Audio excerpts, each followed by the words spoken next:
It's Red Eye Radio.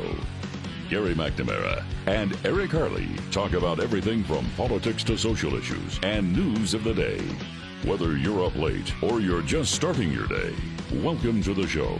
From the Uniden America Studios, this is Red Eye Radio. All across America, we are Red Eye Radio. He is Eric Harley, and I'm Gary McNamara. All right, so just a couple of things here. This Luther Ray Abel from National Review, a forgettable halftime show at a forgettable Super Bowl. The Seattle Seahawks had a 9-point lead over the New England Patriots at halftime of the Super Bowl.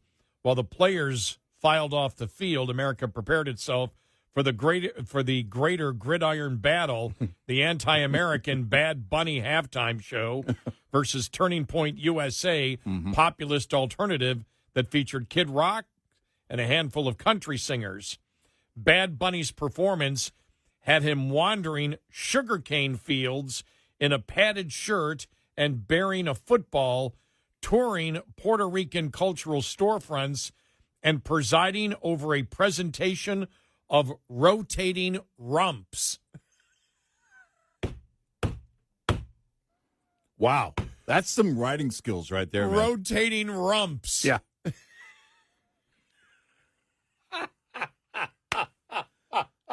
Yeah. Performing exclusively in Spanish. Bad Bunny sang lyrics that were alien to me as they were to the older relatives, a departure from last year's halftime show starring Kendrick Lamar, which featured indecipherable lyrics exclusively to those over age 40. Lady Gaga showed up at some point, and some strings contributed to the most musical, interesting aside of the show. Ricky Martin popped out of the foliage with some bananas, and then Bad Bunny, bearing the Puerto Rican flag, led a revolution of sorts up a power pole. He then led a parade of flags listing off the countries of Latin and North America. His last act was to spike a football with the words, "We are all America," written on the pigskin, seemingly a protest against U.S. immigration enforcement and American exceptionalism. It was an odd show, completely removed from the stadium audience by foliage and sets. The gender-bending Bad Bunny and LGBT fixtures Lady Gaga and Ricky Martin had a more subtle, subversive message than was expected, and so the show failed to entertain or incense. It was a bland Disney jungle cruise of a show, safe to say.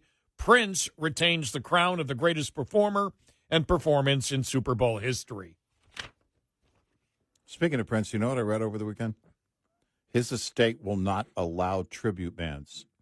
You can't be because his former band, the New Power Generation, they're changing their name. Apparently, the rights ran out to their name, and that was in the news. And I was like, well, I don't know why they would want to continue, right? I mean, he was the act, but they're doing their own music, so they have to change their name, and the estate has a rule.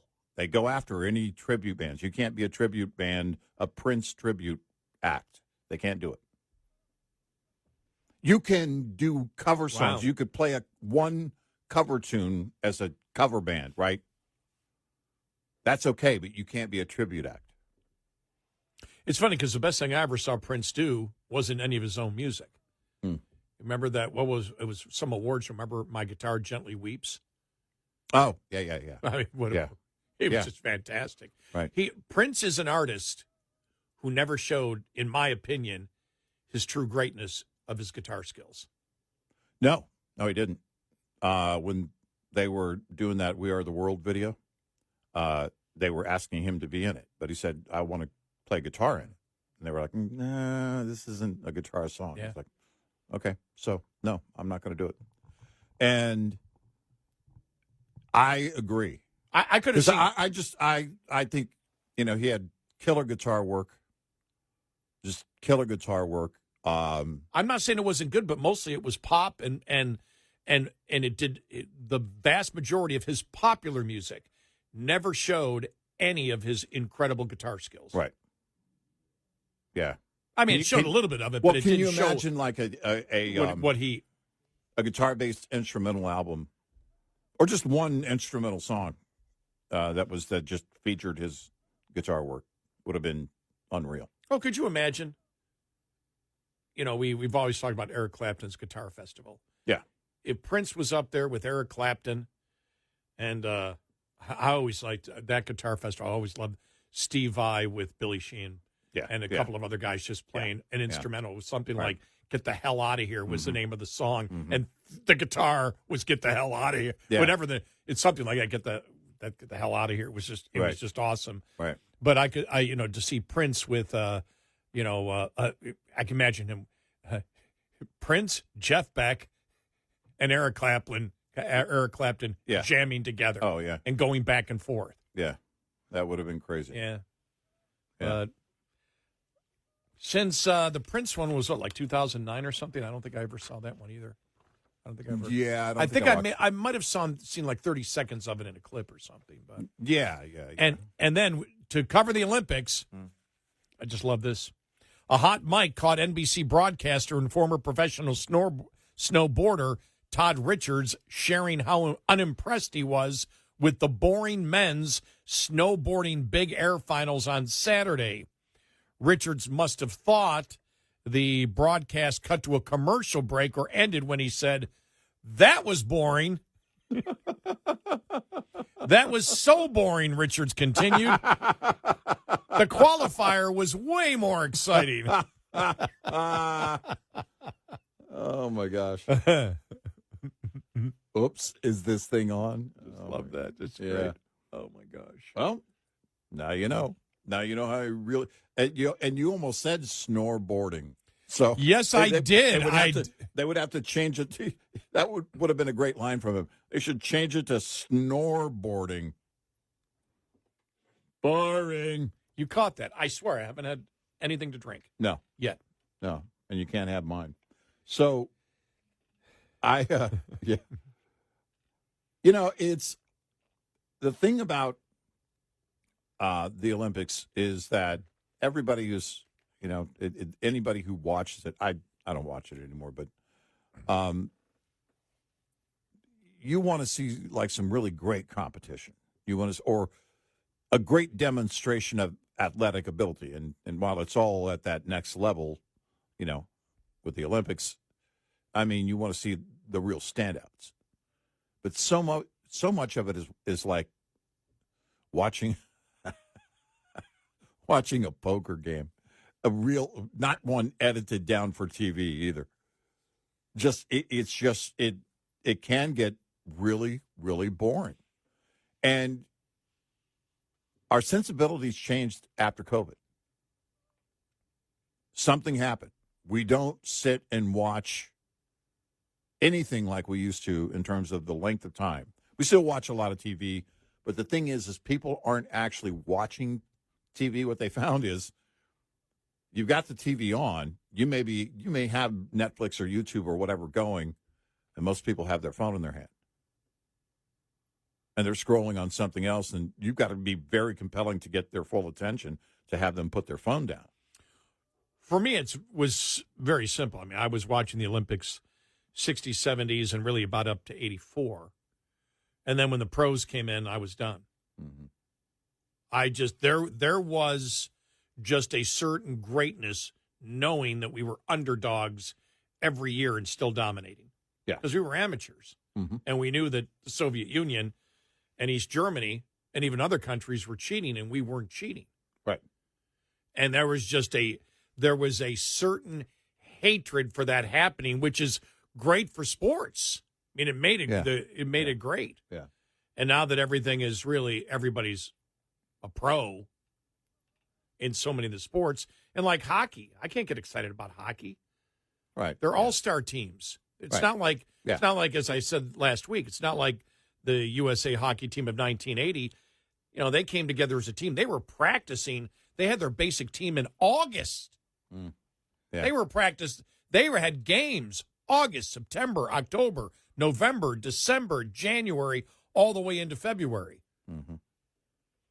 All the way up to a couple days before the game when they played the Soviet Union and got killed like 10-3. But they played like 55, 60. They played an entire season of hockey together as a team and then went and played, for example, when they beat Czechoslovakia and beat the Soviet Union. Those were teams that were solid for years. Yeah. Now it's just all all-stars. Yeah, right. Okay, NHL closed down for 2 weeks. Pick your best players. You've made the team. That's a great point. It's like watching an all-star game. Yeah. Yeah. And it's just like, it's not for me. It's just not the same, and I have no interest in, stuff like the luge. It's like, well, it's going down. It's gravity, and you mess up, you hit the side. I really don't know the difference in any of the at the end time, yes, but you don't see it in action. It's not like even I'd probably watch more the Summer Olympics, because if it's the track finals, I want to see the track finals. Yeah. Because you can see what happens. You can see when they move ahead. You can see, the athletes in action. I have no idea in the luge and the bobsled what the difference of the teams are. All right, they beat them. How? Like, what did they do different? Yeah. I can't. Yeah, I'm with you. The athletic ability, especially when you've got like Usain Bolt, and eventually he got so fast his sneakers just caught fire, just flames everywhere. But it's exceptional. It's like, holy cow, that's fast. Or when you see the U.S. relay team, yeah, right, win like Secretariat did in '73 right. by 31 lanes, right, and you see them you can go, wow, that's incredible, right. It stands out. That's really incredible. Yeah, and even, for example, the downhill. If I happen to turn on the TV, the downhill was on, I'd probably watch a little bit of it. Yeah. Yeah. But I don't have cable, so I only get one channel, so odds are it's not the sport I want to watch to begin with. But if it's downhill, a tremendous amount. But even then, when they win by a half a point, if you don't fall, I don't know why. I'm happy if the United States wins, but I really don't. I can't see why you're winning. Right. And in sports, well, it's like luge. Yeah, it's the same thing. Yeah. It looks fun. Yeah, I'd like to try it once or twice. I don't like the way they go feet first. Yeah, that wouldn't be. I'd be too uncomfortable. Yeah. Any more controversy on the ski jumping with the injection into the genitals to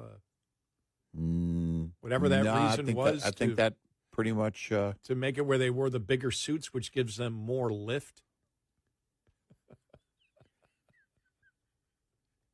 Or does it give you more weight going downhill? I don't see. I don't. Because now, well, I would think I will say that your weight would change if it was if it was the ski jumping. Sometimes when they really catch the air good and you can see it, when you can actually see almost the lift. Yeah. At times, right. If they hit it perfectly, that's pretty cool. But right. But yeah, I always wonder how do you start that? What's day one? Well, it's horrible. There's no way it's not horrible. I don't know for sure, and I've never witnessed it, but it is probably like the one time that I rode a bull. Okay. It was, you get up from the ground going, why? Why did you in go the world would I do that? Did you go off a 3-foot ski lift? Or ski jump? Right. Yeah, I it? did actually see something in a documentary on the training of how they train, to land and all of that. Yeah, and they do start slower. It wouldn't matter how slow you started with me. It's always going to end in a crash. Well, yeah. I just want a good helmet and lots of padding. Yeah, even 10 feet, it's like, well, that's way too much. Like, I'm going to get hurt doing this. Right, exactly. Yeah, that's one thing I've realized too about, because I was a runner for years. I'm very slow runner. But I could, for short spurts, I was fairly fast. Let's put it this way. I was impressed with how fast I was. But I didn't sprint. I didn't, I basically just went jogging for exercise, right? And then it occurred to me the other day, I can never get in trouble because I'm really too old to run from the cops. I mean, there just won't be any running to it. The cops were walking after him, after the suspect, So I don't have any. You can do that Olympic to get sport. Away. Yeah, walking. The fast walking. Yeah, fast walking.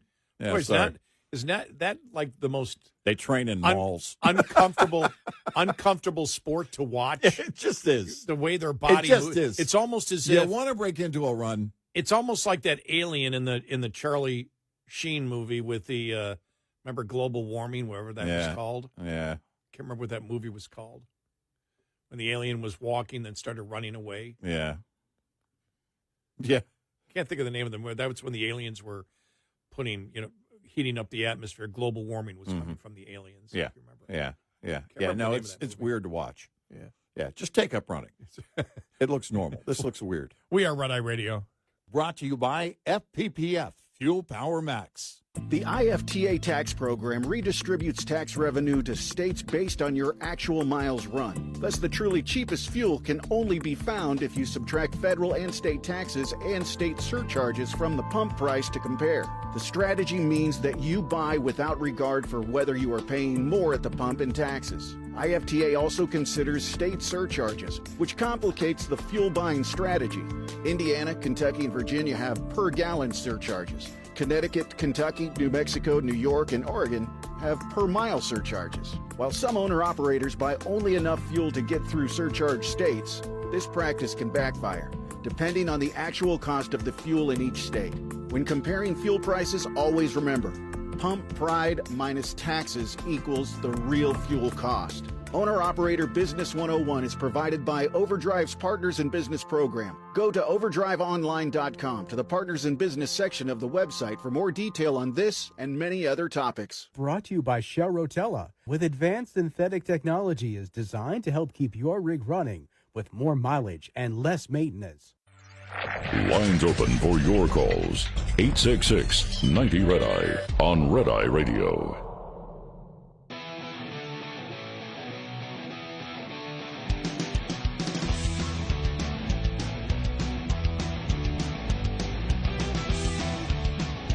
We are Red Eye Radio. He's Eric Harley, and I'm Gary McNamara. Coming up following the bottom of the hour. I like this. There was an op-ed piece that I read over the weekend in Real Clear Politics that talked about the fact that Trump should invite Canada to become part of the United States. Now, not the 51st state, but start peeling off the provinces. We'll get to that coming up. It's actually really interesting, especially since I've been paying attention to some Canadian musicians and those in the music industry that are furious over the separatist movement in Alberta to join the United States. So we would definitely welcome Alberta. So we'll get to that here in a little bit. But Trump predicted on Sunday that the Dow Jones Industrial Average will reach 100,000 by the time he leaves the White House. He said, I have been right about everything, and I believe that we will reach 100,000.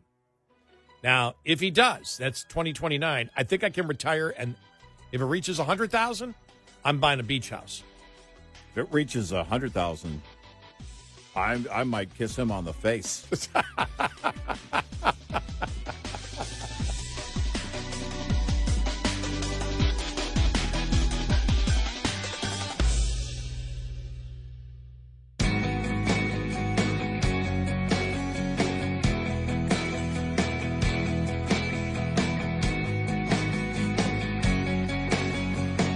Observing and analyzing the insanity.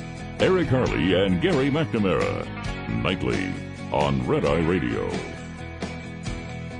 And he's Eric Harley, and I'm Gary McNamara. Download our Red Eye Radio app today, and you can listen when and where you choose. You know, so busy talking about the Culture War Super Bowl, because that's what it was, especially this weekend. We forgot to say congrats to the Seahawks for winning the actual game. Oh, yeah.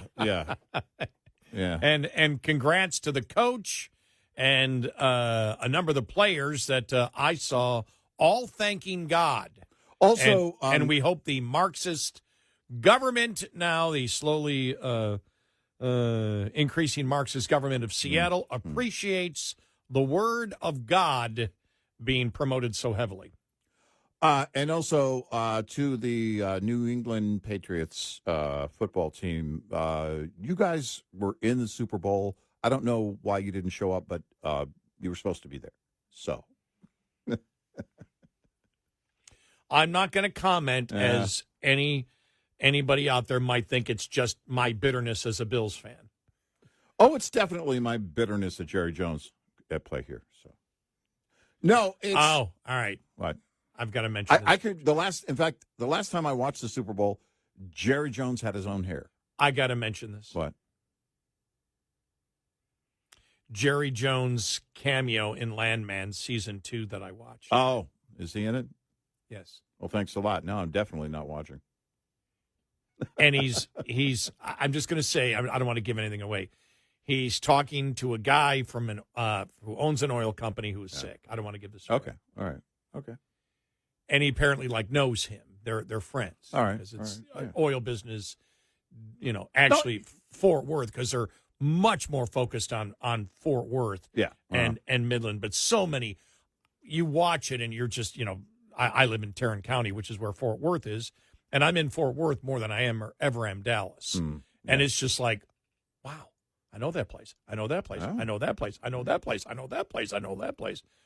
But Jerry Jones, he really does well, but I think he's really part of the script is him talking about the fact, and this is really going to disappoint Cowboys fans, because he's talking about how he got into the football team so all of his family can always work together.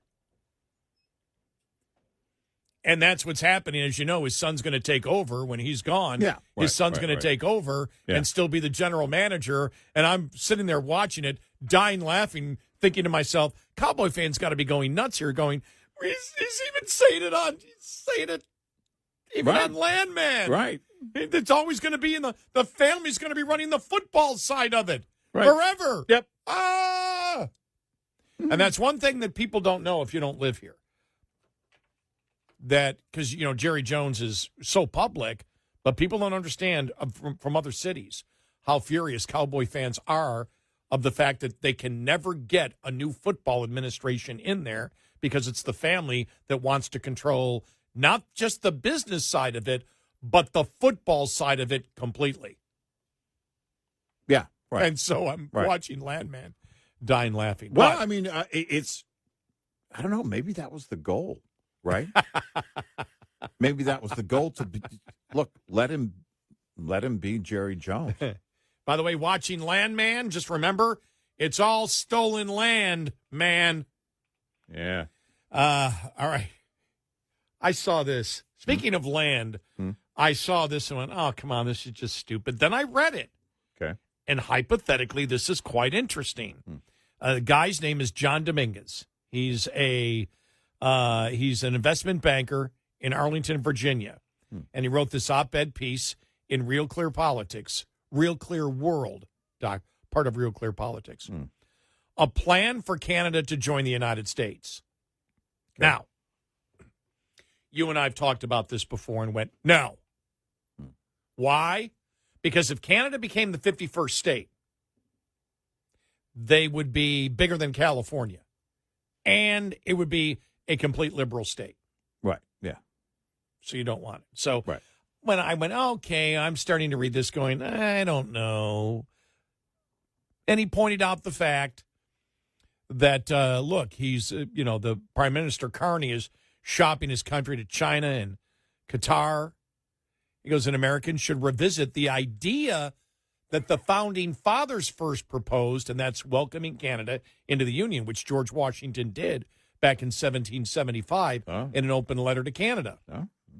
And later, the Articles of Confederation followed up with a standing invitation for Canadians to join the Union.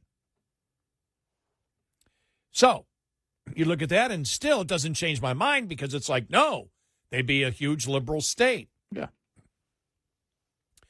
Then he writes and he says, as we approach America's 250th birthday, realizing that that unfinished vision has become an imperative, not a curiosity, bringing Canada into the Union would add trillions of dollars in productive capacity, secure America's northern frontier, and strengthen its strategic posture. What better legacy for Trump, a real estate developer turned president, than acquiring land for this country? However, and this is the important part here, which is when the hypothetical got really interesting. However, integrating Canada as one state would be unwise. Trump's talk of a 51st state may entertain some, but it misses the point. Instead, Canada should be integrated into America, one province at a time, beginning with the province of Alberta. That caught my attention. I said, I'm willing to spend more of my time seeing where he goes with this hypothetical. Yeah, definitely. And he says Alberta's vast energy and mineral wealth would immediately strengthen the U.S. economy. True. Alberta has the world's third largest oil reserve and is estimated to have 166 billion barrels of oil yet untapped. To put this in perspective, at the current price of $60 a barrel, the economics of Alberta is a blue chip investment for America. Presently, though, even with free trade, the U.S. cannot access Albertan oil because of Canadian regulations, which Alberta has long opposed but is powerless to resist. For example, several pipeline projects have been canceled or delayed by Canada's federal government because progressive voters in Ontario and Quebec did not like them. These decisions denied the citizens of Alberta high-wage jobs and much-needed exports. The first step for President Trump should be formally invite Alberta. If it votes by referendum to become a U.S. territory, Canada would not be able to easily block such a referendum due to its existing laws. And he highlights and references a Canadian Parliament Clarity Act that exists out there. He said Washington should move swiftly to admit Alberta as a U.S. territory with a defined pathway to full statehood. For those curious about Alberta's interest in joining the land of the free, you should instead ask what would hold them back. Alberta's grievances with Canada are plenty, and did I mention? I mentioned it in the last segment. I've got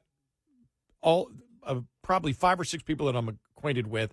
Never met them, but they're in the music business. We relate to a bunch of stuff. We've communicated over the last, really, since Facebook, social media has been around. Right. And they're in the music business, the Canadian music business, and talk music and everything else.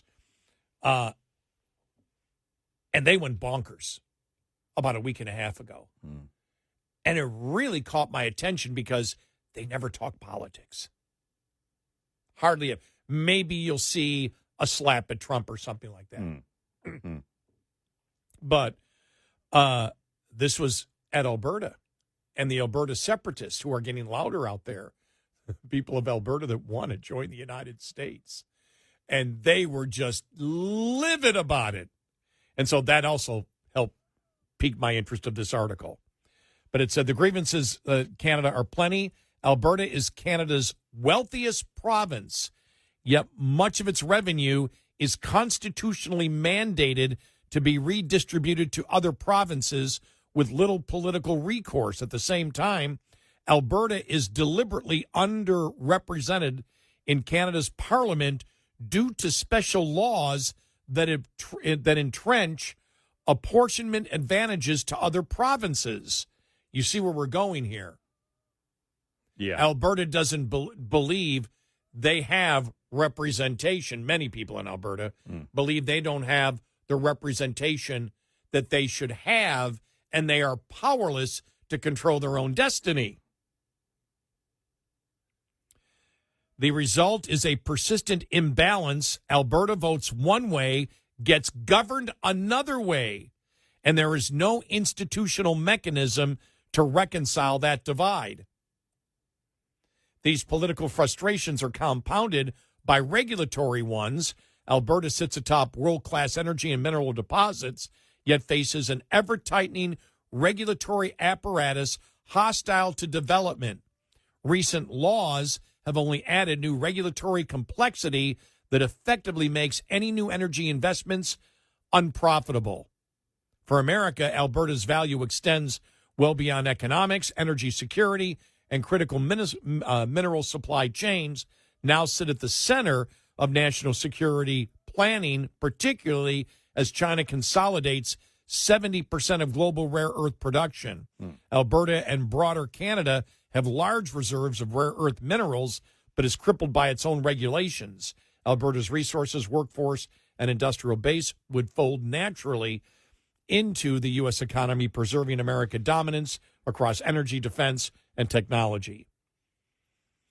It said integrating Alberta would not merely add a resource-rich jurisdiction to the American map, it would unplug the energy source of the Canadian Federation, knocking down the first domino that would bring the rest of Canada to America.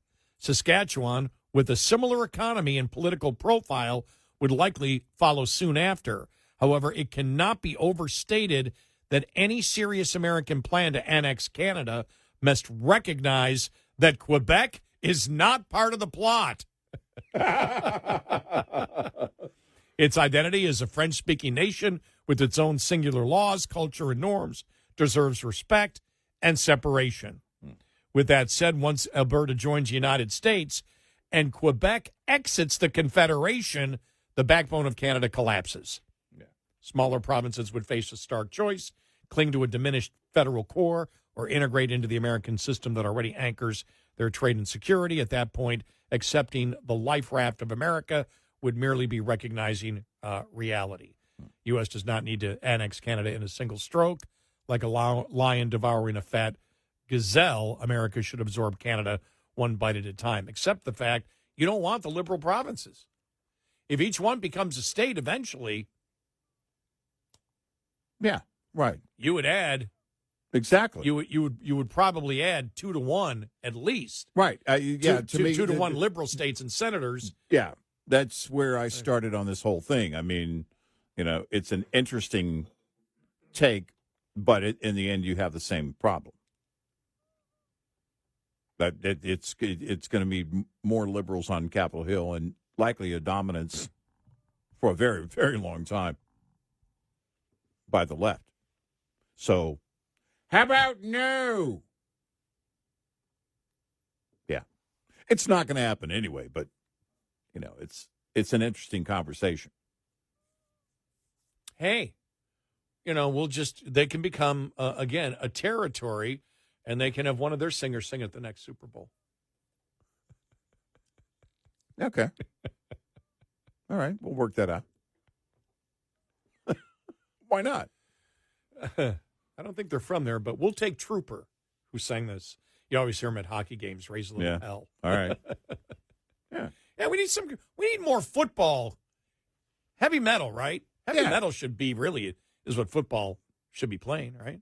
Yeah, let's put some metal up there. We're Red Eye Radio. We'll be right back with more Red Eye Radio with Eric Harley and Gary McNamara.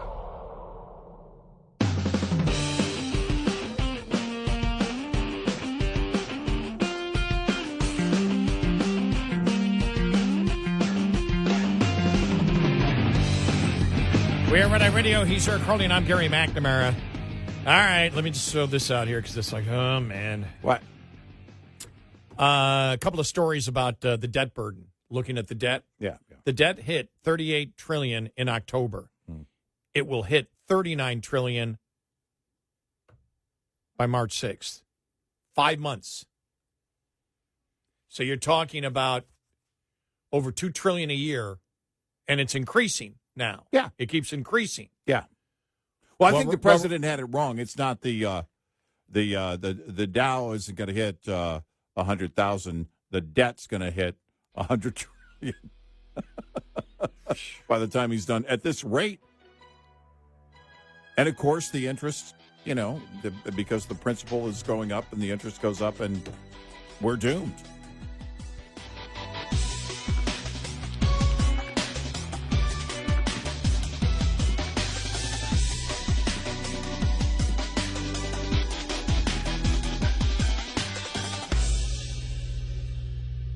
This is Red Eye Radio on Westwood One.